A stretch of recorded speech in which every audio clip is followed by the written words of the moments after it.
2023ರ ವಿಧಾನಸಭೆ ಚುನಾವಣೆಯ ಮತ ಎಣಿಕೆ ಸಂಪೂರ್ಣ ಪಾರದರ್ಶಕವಾಗಿ ನಡೆದಿತ್ತು.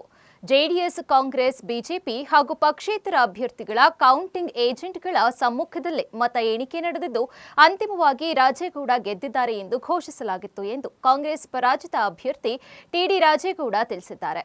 ಆದರೆ ನಂತರ ಚುನಾವಣಾ ಅರ್ಜಿ ಸಲ್ಲಿಕೆಯಾಗಿದ್ದು, ಹಲವು ಆರೋಪಗಳನ್ನು ಮಾಡಲಾಗಿತ್ತು. ಈ ಹಿನ್ನೆಲೆ ಹೈಕೋರ್ಟ್ 279 ಇನ್ವ್ಯಾಲಿಡ್ ಮತಗಳ ಮರು ಎಣಿಕೆಗೆ ಆದೇಶ ನೀಡಿತ್ತು. ಮರು ಎಣಿಕೆಯ ವೇಳೆ ಬಂಡಲ್ ಮತಗಳು ಇನ್ವ್ಯಾಲಿಡ್ ಆಗಿರುವುದು ಅನುಮಾನಕ್ಕೆ ಕಾರಣವಾಗಿದೆ ಎಂದು ರಾಜೇಗೌಡ ಆರೋಪಿಸಿದ್ದಾರೆ. ವೋಟ್ ಟ್ಯಾಂಪರಿಂಗ್ ನಡೆದಿರಬಹುದೆಂಬ ಅನುಮಾನ ವ್ಯಕ್ತಪಡಿಸಿರುವ ಅವರು, ನ್ಯಾಯಯುತ ತನಿಖೆ ನಡೆಸುವಂತೆ ಚುನಾವಣಾ ಆಯೋಗಕ್ಕೆ ಮನವಿ ಮಾಡಿದ್ದೇವೆ. ಜೊತೆಗೆ ಕೇಂದ್ರ ಚುನಾವಣಾ ಆಯೋಗಕ್ಕೂ ದೂರು ಸಲ್ಲಿಸಲಾಗುವುದು ಎಂದು ಹೇಳಿದರು. ಯಾವುದೇ ಪಕ್ಷದವರೆಗೂ ಇಂತಹ ಅನ್ಯಾಯ ಆಗಬಾರದು. ಚುನಾವಣಾ ಆಯೋಗ ಹಾಗೂ ನ್ಯಾಯಾಲಯದ ಮೇಲೆ ನಂಬಿಕೆ ಇದೆ. ತನಿಖೆ ನಡೆದರೆ ಸತ್ಯಾಸತ್ಯತೆ ಹೊರಬರುತ್ತದೆ ಎಂದು ಹೇಳಿದ್ದಾರೆ. ಮರು ಎಣಿಕೆಯಲ್ಲಿ ತಮ್ಮ ವ್ಯಾಲಿಡ್ ಮತಗಳನ್ನೇ ಇನ್ವ್ಯಾಲಿಡ್ ಮಾಡಲಾಗಿದೆ ಎಂಬ ಅನುಮಾನ ವ್ಯಕ್ತಪಡಿಸಿದ ರಾಜೇಗೌಡ, ಫಾರೆನ್ಸಿಕ್ ಪರೀಕ್ಷೆ ನಡೆಸಬೇಕು, ತಪ್ಪಿತಸ್ಥರಿಗೆ ಶಿಕ್ಷೆ ಆಗಬೇಕು ಎಂದು ಆಗ್ರಹಿಸಿದ್ದಾರೆ. ಕಾಂಗ್ರೆಸ್, ಭಾರತೀಯ ಜನತಾ ಪಕ್ಷ, ಜನತಾದಳ, ಪಕ್ಷೇತರ ಕೆಲವರು ಅಭ್ಯರ್ಥಿಗಳು ಮತ್ತು ಕೆಲವರು ಚುನಾವಣೆ ಕೌಂಟಿಂಗ್ ಏಜೆಂಟ್ಗಳಿದ್ದರು. ಇವತ್ತು ಪಾರದರ್ಶಕವಾಗಿ ಎಣಿಕೆ ಆಗಿದೆ. ಅದರಲ್ಲಿ ವ್ಯಾಲಿಡ್ ಎಷ್ಟು ಓಟು, ಇನ್ವ್ಯಾಲಿಡ್ ಎಷ್ಟು, ಅದನ್ನೆಲ್ಲ ಸಪ್ರೇಟ್ ಮಾಡಿ ಆಮೇಲೆ ಕ್ಯಾಂಡಿಡೇಟ್ ವಾರು ಆ ಒಂದು ಟ್ರೇಗೆ ಹಾಕಿ ಕೌಂಟ್ ಮಾಡಿ EVM ಮಿಷನ್ ಅದಕ್ಕೆ ಆ್ಯಡ್ ಮಾಡಿ ಘೋಷಣೆ ಮಾಡಿದ್ದಾರೆ. ನಾನು ಕಾಂಗ್ರೆಸ್ ಅಭ್ಯರ್ಥಿ ಟಿಡಿ ರಾಜೇಗೌಡ ಗೆದ್ದರು ಅಂತೇಳಿ. ಮತ್ತು ಪ್ರತಿಯೊಂದು ರೌಂಡಲ್ಲಿ ಎಲ್ಲ ಏಜೆಂಟ್ಗಳು ಸೈನ್ ಮಾಡಿದ್ದಾರೆ. ಪ್ರತಿಯೊಬ್ಬರಿಗೂ ಆ ಚೀಟಿಯನ್ನು ಎಲ್ರಿಗೂ ತೋರಿಸಿ ಕಾರ್ಡ್ ಹಾಗೆ ವ್ಯಾಲಿಡ್ ಯಾವುದು, ಇನ್ವ್ಯಾಲಿಡ್ ಯಾವುದು ಅಂತೇಳಿ ಲಿಸ್ಟ್ ಮಾಡಿ ರಿಸಲ್ಟ್ ಅನೌನ್ಸ್ ಮಾಡಿದ್ದಾರೆ. ಅದಾದ ನಂತರ ಮಧ್ಯ ಅವರು ಎಲೆಕ್ಷನ್ ಪಿಟಿಷನ್ ಹಾಕ್ತಾರೆ.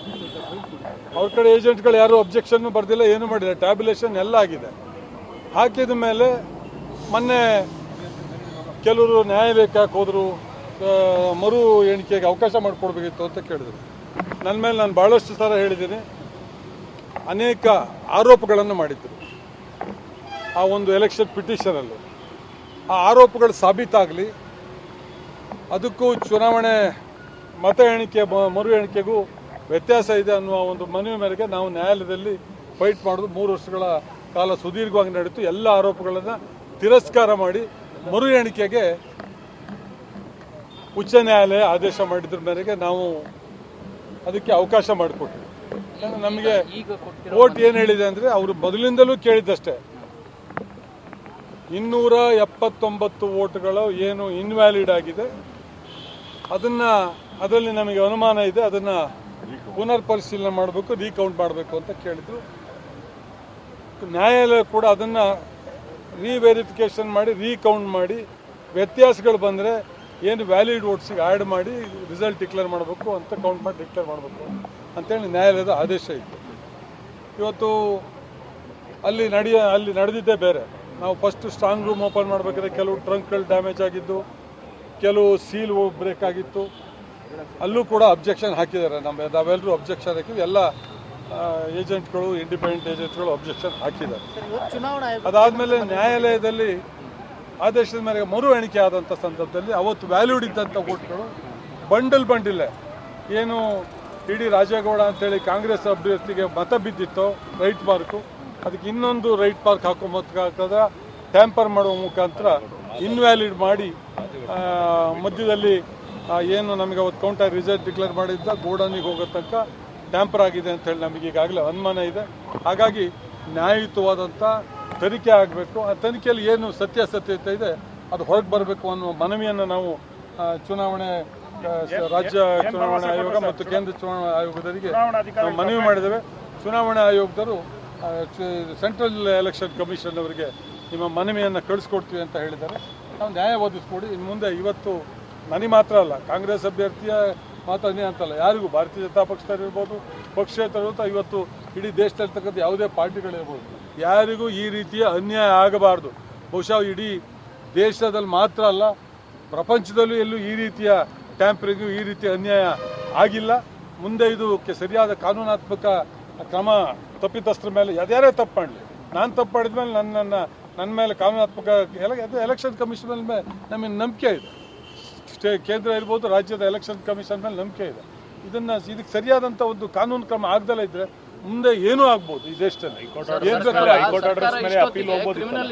ಇಲ್ಲ ಅವಾಗ ಈಗ ನಾವು ಹೈಕೋರ್ಟ್ ಆದೇಶದ ಮೇಲೆ ನಾವು ಅಪೀಲ್ ಹೋಗ್ಬೋಯ್ತು. ನಮಗೆ ಈ ಥರ ಆಗಿದೆ ಅಂತ ಗೊತ್ತಿಲ್ಲ. ನಮಗೆ ನಮ್ಮ ಮೇಲಿರೋ ಅಲಿಗೇಷನನ್ನು ಹೈಕೋರ್ಟಲ್ಲಿ ವಜಾ ಮಾಡಿದ್ರು.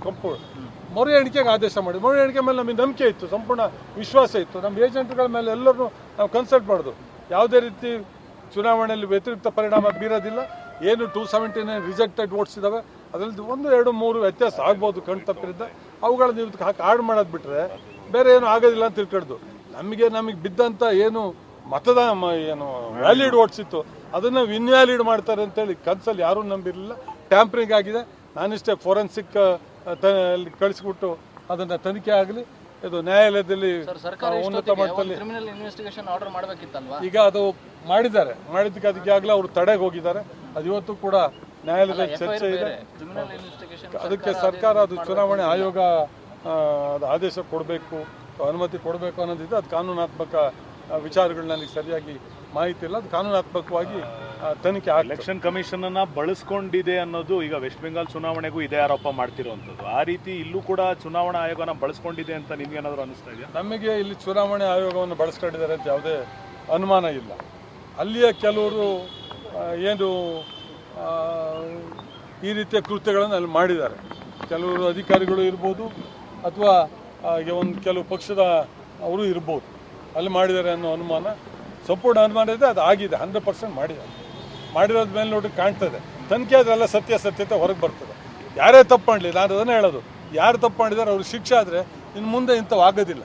ಈಗ 211 ಮತಗಳು ಅಂತರದಲ್ಲಿ ಗೆದ್ದಿದ್ದನ್ನ ಈ ಥರ ಮಾಡಿದರೆ ಇನ್ನು ನಾಳೆ 1, 2, 3, 4 ಮತಗಳಲ್ಲಿ ಗೆದ್ದಂಥವ್ರು 201, 2, 3 ಮತಗಳು ಗೆದ್ದಂಥ ಪರಿಸ್ಥಿತಿಯನ್ನು ಮರಿ ಎಣಿಕೆಯಲ್ಲಿ ಏನು ಅವ್ರು ಕೇಳಿದ್ರು ಇನ್ವ್ಯಾಲಿಡ್ ಪೋಸ್ಟಲ್ ಬ್ಯಾಟಲ್ಲಿ ಮತ್ತೆ ನನಗೆ 2 ವೋಟ್ ಹೆಚ್ಚು ಬಂದಿದೆ ಅಲ್ಲೂ ಕೂಡ. ಹಾಗಾಗಿ ಇದು ತನಿಖೆ ಆಗಬೇಕು ಅನ್ನುವ ಒಂದು ಮನವಿಯನ್ನು ಮಾಧ್ಯಮಗಳ ಮುಖಾಂತರ ಚುನಾವಣೆ ಆಯೋಗಕ್ಕೂ ಮನವಿ ಮಾಡ್ತೇನೆ, ಸರ್ಕಾರಕ್ಕೂ ಮನವಿ ಮಾಡ್ತೇನೆ.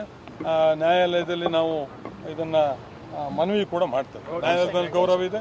ಚುನಾವಣೆ ಸೆಂಟ್ರಲ್ ಎಲೆಕ್ಷನ್ ಕಮಿಷನ್ ಮತ್ತು ಸ್ಟೇಟ್ ಎಲೆಕ್ಷನ್ ಕಮಿಷನ್ ಮೇಲೂ ನಂಬಿಕೆ ಇದೆ.